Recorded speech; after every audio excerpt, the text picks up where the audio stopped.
Hey everybody, MichaelBtheGameGenie here, and today on Video Game Nostalgia, we are finally doing a retro console video. Today we're taking it back to the 16-bit era to take a look at same name, different game. Goodbye.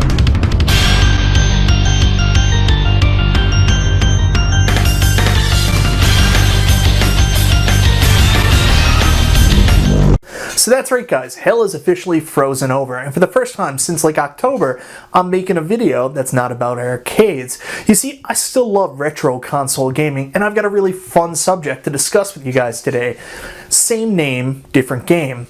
You see, nowadays, when games are released on multiple consoles, you need someone like Digital Foundry to break it down for you using special technology to identify the differences in frame rate and performance to tell you which system you should buy the game on. But back in the 16-bit era, both games came on different consoles, and sometimes they were entirely different games despite sharing the same name. Let's take a look at some of those games now.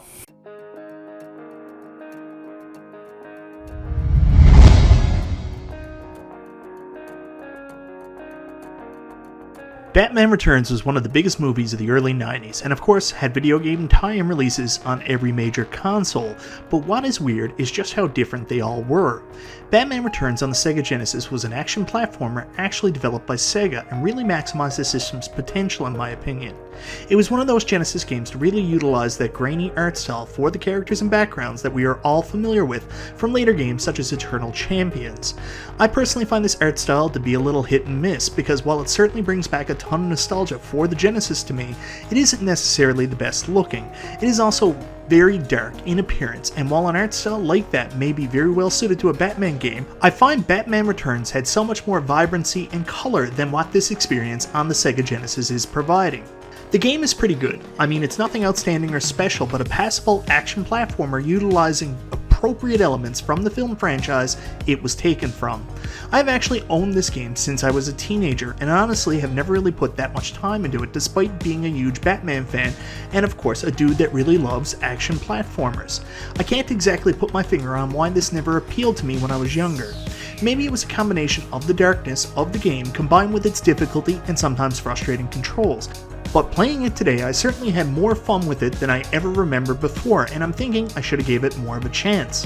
I think honestly the biggest reason this game didn't get more attention from me as a kid is I was disappointed that it wasn't the same as another game that was based off this movie and shared the same name on a different console.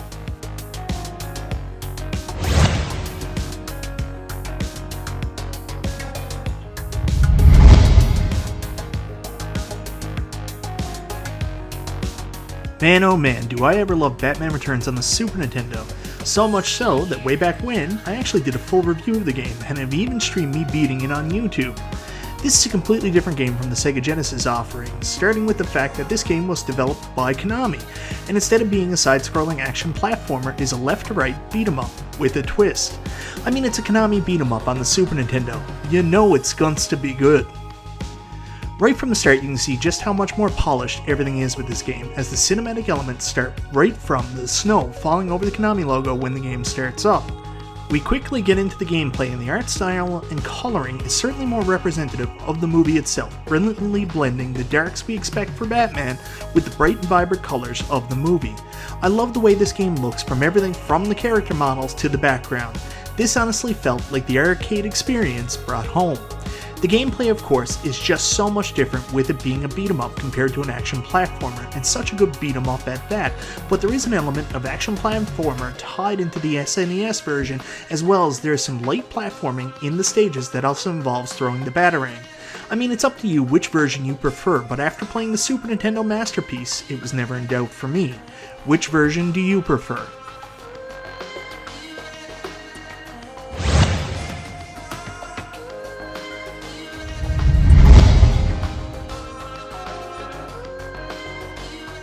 Man, 1992 was such a good year for movies, and Disney was king of the box office for animated films, and Aladdin won everybody's heart. In 1993, Disney's Aladdin made its way onto 16-bit consoles, and for some reason, different versions of the games were made for the 16-bit systems by different publishers. The Sega Genesis version was an action platformer developed by Virgin Interactive, who I have had a love-hate relationship over the years, mostly leaning towards hate, but with this game, it's all love. I never personally had any version of Aladdin growing up, but all my friends had the Sega Genesis, and they all seemed to get Aladdin for Christmas in 1993, so we grew up playing Aladdin on the Sega Genesis. I was very impressed by the sprite work that Virgin Interactive did for Aladdin on the Genesis, and all the characters and backgrounds looked like they did in the movie. The game was pretty straightforward, where you attack with a sword and would need to fight your way past evil guards through levels based off areas in the movie, while performing a variety of tricky jumps to make it to the end of each level. I thought as a kid this was the superior version of Aladdin, and that is a feeling I had kept until very recently. In fact, just a couple of years ago, I posted a video about games better on the Sega Genesis than on the Super Nintendo and listed that game, and I meant it. But the truth is, maybe I was looking at this through a nostalgia lens because the game has some faults, such as the hit detection with the sword and the combat leave a lot to be desired. I mean, could I have been wrong? And could the Super Nintendo version be the better one?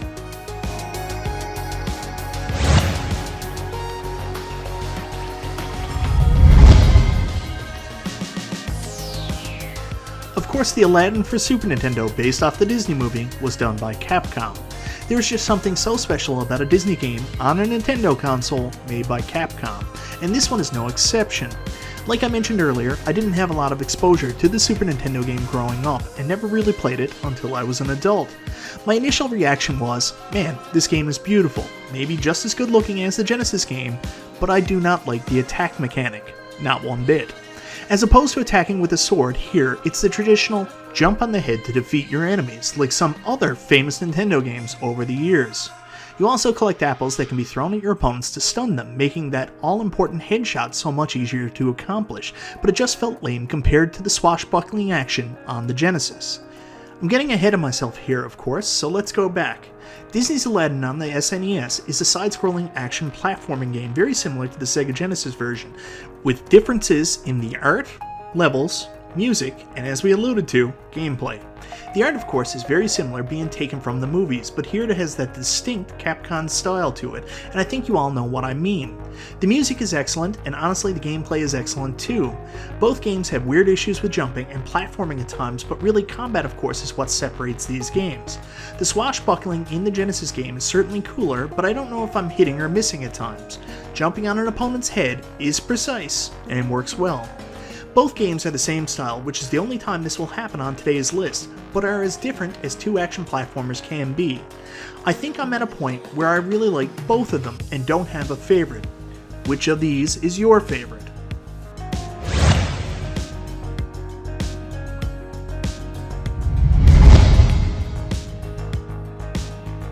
Of all the games we are looking at today that share the same name but are different games, these two couldn't be more different. If you grew up in the 80s and 90s, you know just how much of a cultural phenomenon Mighty Morphin Power Rangers was, and I, like so many others, became enamored with the mix of karate and Voltron-esque robots. Like all the other properties we have discussed today, there were multiple versions of the game made for both the Sega Genesis and the Super Nintendo. The Sega Genesis version was a major release for the system, and Sega itself published the version for the console. The Sega Genesis Mighty Morphin Power Rangers was basically a fighting game where elements of the storyline of the series played out between fights. The fights themselves consisted of one round where you would play as a Power Ranger against the monster in human size, and the second round involved Rita making her monster grow, and then you would board your Megazord and go one-on-one with the monster, finally hitting that finishing blow we have all seen so many times. The second round, of course, featured the evil Green Ranger, and handled that part of the storyline before the Green Ranger and Dragon Zord joined the team. Many fans of the Sega Genesis Power Rangers hold this over the head of the Super Nintendo fans because if you wanted to play against or as the Green Ranger and the Dragon Zord in 16-bit form, you could only do that on the Genesis. Overall, I played a lot of this game growing up, and it was fine. It had good graphics, good visuals, followed the story well, and was pretty fun.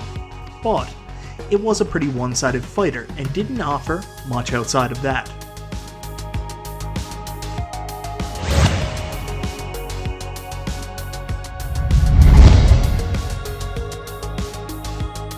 Now, the Super Nintendo version actually wasn't a major release and was developed by Bandai, and I remember constantly seeing it in bargain bins over the years, which is such a shame because this game is so goddamn good. Honestly, I was going to do another game altogether in this spot until I got to talking to my buddy Nostalgia, who told me he loved this game and wished it got more coverage, so I put it in just for him. Well, and the fact that it's absolutely awesome. Instead of a fighter, Bandai opted to go with a beat 'em up, and you knows how much Michael B loves a 16-bit beat 'em up.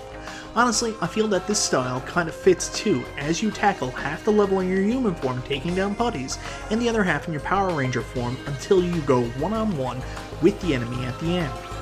So of course the biggest difference is the style of the game you are playing, with a fighting game versus a beat 'em up. Massive difference, but let's talk about the graphics and music as well, because the Super Nintendo comes out swinging here. The game is beautiful. Sure, some of the human versions look ridiculous like Billy, but all the characters look so well crafted, and the bad guy monsters at the end look incredible. The stage music will straight melt your face off. It's so good, and if you haven't heard it before, go and check it out now. Honestly, I love this game, and it is certainly so much better than the value title it was regarded as. Both games are good and will scratch that Power Rangers itch, but the Super Nintendo version is GameGenie approved. So guys, that's today's look at games with the same name, but are actually different games. Let me know in the comments below if you had some of these games growing up, and if so, which console you had them on, or better yet, which console you wish you had them on. Also, this won't be the last time we cover this topic on Video Game Nostalgia, so if there are other games that fit this criteria that you want to see me talk about in a future video, let me know. Anyways guys, I hope you enjoyed today's video, especially those of you out there that have been asking me non-stop to go back to making videos about retro console games.